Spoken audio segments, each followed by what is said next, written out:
لوی هرات د سدوزیانو واکمني. هرات مخکې له سدوزیانو بېلابېلې واکمنۍ لیدلې وې، خو لا لرې نه وه چې پښتانه دې پرې واکمن شي.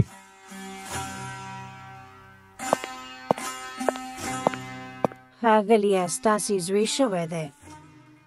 د وخت واکمن ته دغه خبر نه دی یو ماشوم، بلکې د لوی امپراتور د زوکړې و.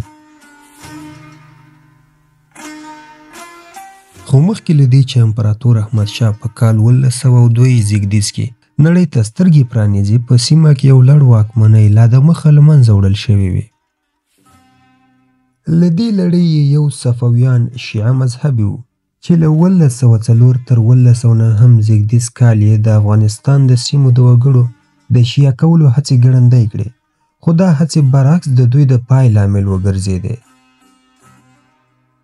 د ګرګین تر مشرۍ لاندې د افغانانو شیعه مذهب ته اړ کولو ناکامو هڅو په افغانانو کې بېلابېل پاڅونونو ته لاره هواره کړه.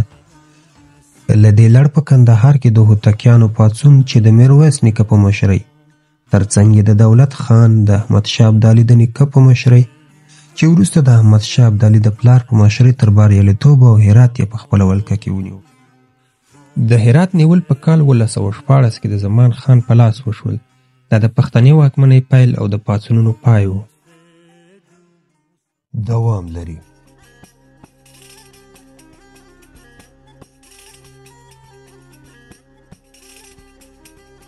له کال 1902 راهیسې شاوخوا 14 کلونه تېر شوي وو.